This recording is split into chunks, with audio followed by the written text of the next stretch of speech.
안녕하세요. 또니로그입니다. 그냥 남편 운동 가는데 카페에서 영화 보려고요. 넷플릭스 그 힐링 맨해튼을 볼까. 오늘은 날씨가 그렇게 좋지는 않습니다. 그래도 비가 그친 게 어디야. 전에 살 때는 다운타운에서 살아서 거의 걸어 다니고 하도 먼슬리를 했었는데 그때 컴패스 카드 충전용이 있었는지 모르겠어요. 근데 아직 저 없어가지고 하나 사려고 합니다. 바이뉴 컴패스 카드 에디드 스토어 밸류 얼마 낼 거냐? 한 40불 넣으면 되지 않을까? 카드를 꽂고 가끔 이러고 멍할 때 근데 여기서 체크카드라서 내가 그랬어. 오케이 누르고 체크인 눌러야 돼. 나 얼마 전에 PDC 갈 때 오랜만에 스카이트레인 타서 그랬다니까. 왜 안 돼? 이러고 옆에 기계 갔는데 또 안 되는 거야. 알고 보니까 이걸 내가 안 한 거야. 1년 만에 구매했습니다. 얼마 남았는지도 나와? 여기 있어. 안 뜨는데? 다운타운에 왔는데 비가 안 와서 다행이다. 이게 여기는 스트릿이니까 스트릿 사이로 보이는 빌딩 뷰가 멋있는 것 같아. 한국이랑 다르게. 사이버 트럭. 여긴 사이버 트럭이 많이 보입니다. 느끼는 것 중에 하나. 근데 날씨 때문인지 겨울이라서 그런지 모르겠는데 예전에 유학 시절에 왔던 밴쿠버 다운타운 가는 분위기가 많이 달라요. 그래서 좀 개인적으로 마음이 씁쓸하다 그래야 되나? 난 되게 좋아했는데.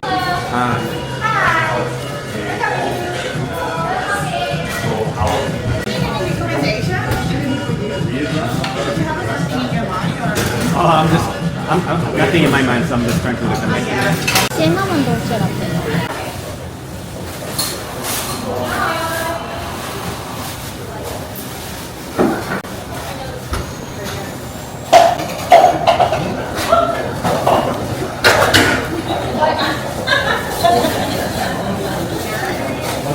무슨 브금이.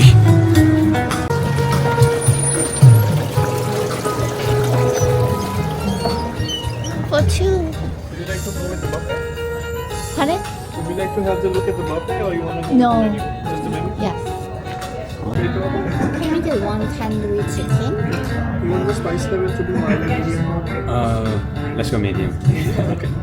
And chicken curry and garlic naan and one Coke zero. Coke Coke Zero. zero? So does the chicken curry come with rice? No, you can order it separately. So actually, You can do one thing. There's a combo, which is this one. You can just have the rice and garlic naan combo. So in that you get a good portion of rice. And with that you get the garlic naan. Same quantity. oh yeah, let's. Thank you. You want to do that?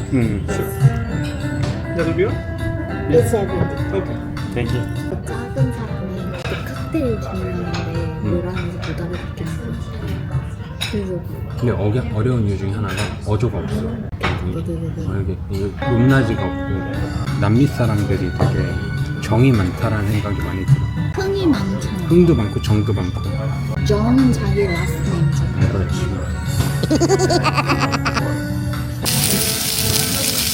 원래 이렇게 나오는 거가? 누가 여기서 안 먹어. 탄둘이라서 탄 거야. 몰라.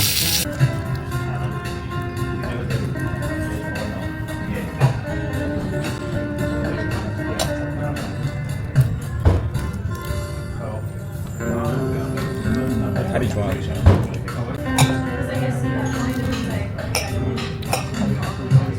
한국 카레에 비교할 수 없는 카레 맛이지. 향이 더 세니까. 오케이, 땡큐. 너무나 나는 게 아니야. 웨이 백홈.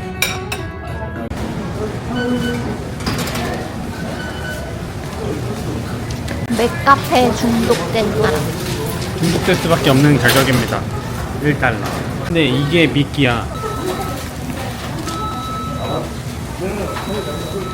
오늘 날짜로 저희가 지금 캐나다에 온 지 정확하게 1년이 1년. 벌써 1년. 고생 많았습니다. 진짜 눈 깜짝할 사이에 지나간 거. 뭐였는지 모르겠어. 그냥 1년 동안 큰 문제 없이 잘 지냈다라는 게 어떻게 보면 가장 축하할 일이지. 그러면은 처음 왔을 때랑 지금의 캐나다에 대한 인상이 어때? 느낌이? 전반적으로 느끼는 거는 결국엔 여기도 다 사람 사는 데다. 자연 친화적인 환경 이런 것도 좋고 한국에도 여러 가지 사회적 문제점이 있지만 여기도 여러 가지 사회적 문제들이 있고 여기도 힘든 게 있고 한국도 힘든 게 있고 내가 유학생으로 있었을 때는 1년 정도 됐을 때 나는 캐나다에 더욱더 빠져들 1년부터 진짜 너무 좋은 거야 캐나다가. 지금도 좀 더 막 입국했을 때보다 좋은 것 같아. 1년은 된 소감. 소감은 그렇고요. 이제 저희가 1년을 이제 캐나다에 살아보면서 어떤 점을 느꼈을까를 영상으로 제작을 해보려고 오늘 이렇게 카메라를 켰는데, 첫 번째로 저희가 생각해본 게 저희가 1년 동안 후기니까 어떻게 정착을 했는가에 대해서 얘기를 해보는 게 좋을 것 같습니다.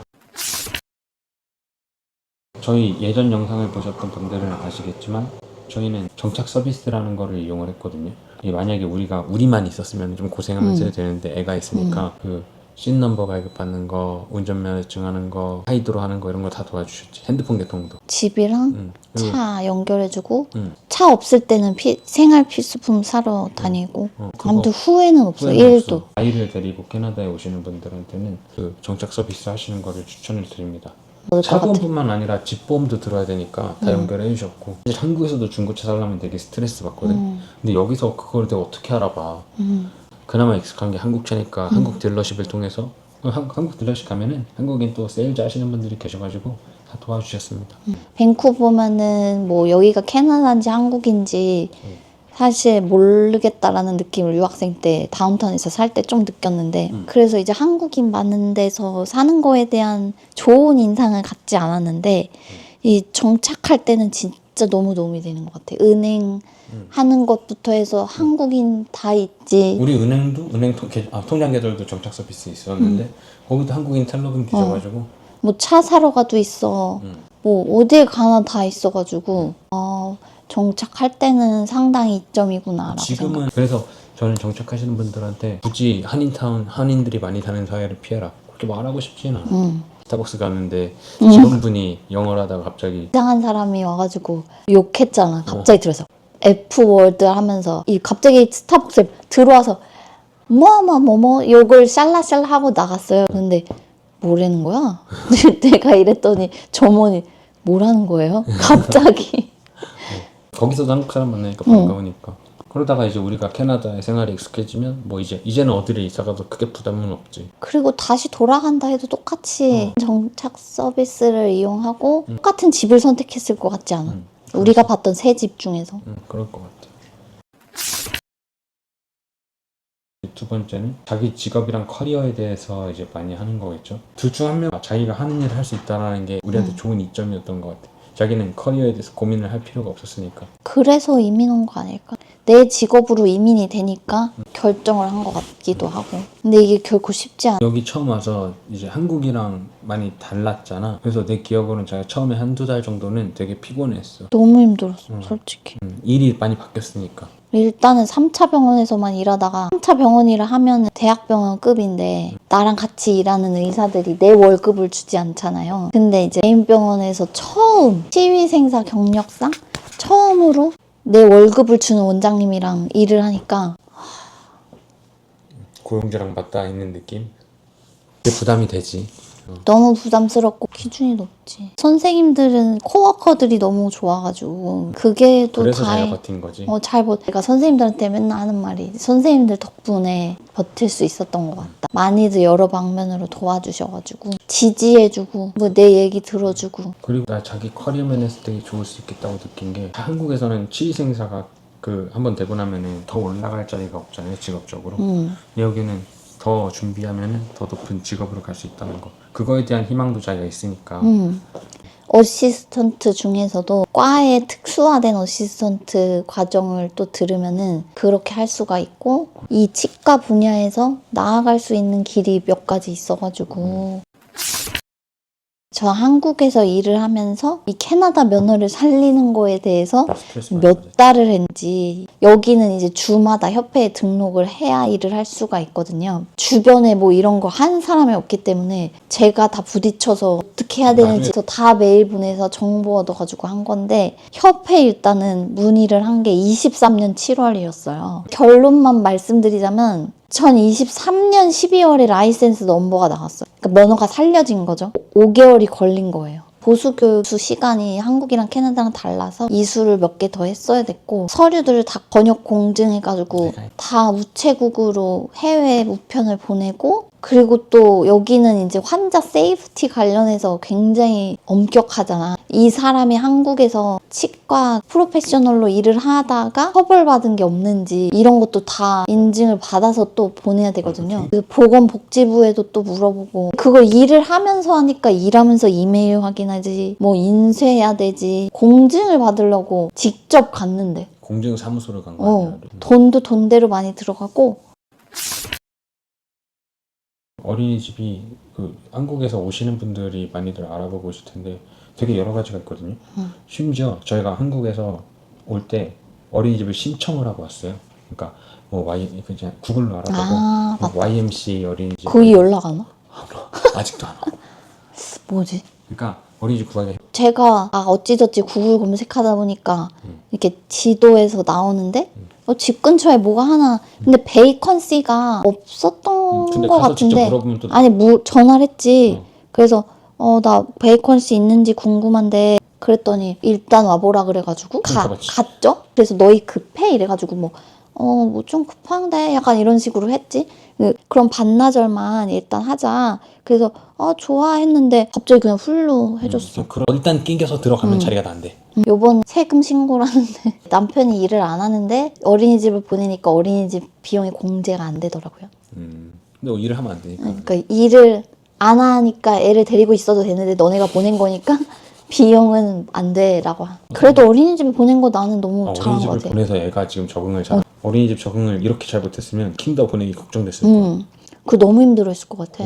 갑자기 킨더 보내면 그냥 학교 1학년인 느낌이잖아. 처음에는 엠버 그 9월에 킨더가든 가야 돼. 처음에는 왜 막 이랬는데 지금은 좋아 이러더라고. 친구도 있으니까 같이 가면. 그리고 어린이집을 안 갔으면 우리가 어린이집으로 인해서 친구를 많이 사귀었는데 너무 잘한 것 같아. 이건 되게 중요한 부분 중에 하나인데 이 생활비랑 경제적인 부분에 대해서 얘기를 해보려고 합니다. 이 생활비에 대해서 얘기를 하면은 렌트를 빼놓고 얘기할 수가 없어. 그럼 렌트비가 생활비에서 절반 이상을 차지하지. 근데 여기는 모든 사람들이 그러잖아요. 그래서 맞벌이를 꼭 해야 되는 게 한 사람은 주거비, 렌트비, 한 사람은 이제 생활비 이렇게 하기 위해서. 렌트비가 지금 뉴스나 이런 데 보면 많이 내려가고 있다라고 얘기를 하는데 그걸 감안해도 밴쿠버의 렌트비는 비싸. 밴쿠버가 제일 비싸. 토론토보다도 비싼 걸 알고 있어. 지금 한국 기준으로 저희가 살고 있는 집이 한 15평, 16평 정도 되는 것 같은데 2,500? 원베드 원덴. 근데 딴 데 원베드도 2,500 정도 해. 근데 얘기가 덴이 있기 때문에 방 사이즈가 작아진 거기 때문에 렌트비가 워낙에 비싸다는 거. 한국에서 월세 200만 원, 250만 원 되고 살아봐. 서울에 살아도 문제 없을걸? 그러니까 렌트비는 부담스러운 게 맞아. 그리고 생활비에 대한 거를 뭐 여러 가지 얘기를 하자면은 그거 말고는 생활비에서 큰 차이를 잘 모르겠어. 생활비는 남편이 하기 알아서 하고 있어요. 저는 몰라요. 생활비 얼마나 되는지. 예를 들면은 장 보는 물가라던가 뭐 이런 거를 보면은 외식비는 한국보다 훨씬 비싸. 외식 안 해요. 아니 외식을 잘 안 해. 특별한 날만. 근데 우리 꽤 자주 먹어. 아니, 나 쉬는 날에. 요즘에 몇 번 했지. 아니 여름에는 맨날 다운타운 갔잖아 우리.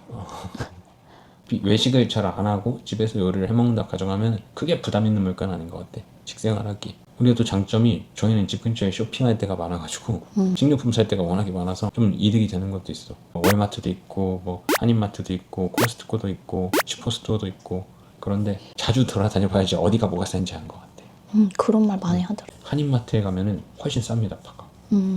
월마트 가면은 그냥 한 단금 들은 거에 1점 몇 불 이러거든. 근데 한인마트 가면 가끔은 3개 4개 묶으면서 1달러에 팔 때도 있어. 쌀을 20kg짜리 하나 가지고 몇 달을 먹었거든. 지금은 10kg짜리 하나 사면은 많이. 원래는 한 끼만 먹을까 말까 했는데 지금 3끼를 다 집에서 먹잖아. 하루에 도시락 싸고 이런가 집에서 3끼 다 먹어. 기름값이 그리고 반대로 한국보다 여기가 쌀 줄 알았는데 별 차이 없어. 그리고 세금에 대한 부분 얘기를 안 할 수가 없어. 아니 뭘 사도 한국은 부가세가 항상 포함이 돼 있잖아. 가격에. 여기는 계산할 때 돈이 붙으니까 한국보다 물가가 싸진 않아. 그렇게 미칠 듯이 부담되는 수준은 아닌 거. 그래서 예상 범위 내로 하면은 예상 범위 아니야. 생활비는 외곽 지역으로 좀 빠지면 더 여유 있게 살 수 있긴 한데 지금 우리가 애가 좀 작으니까 지금 이렇게 살아도 크게 조금 집이 좁긴 한데. 근데 만족해요 집에. 수납 공간 없는 거 빼고는. 그래서 옷을 못 사고 있어요. 놀 데가 없어서. 옷이 없는데 옷장에 자리가 없어. 옷은 없는데 옷장에 자리가 없습니다.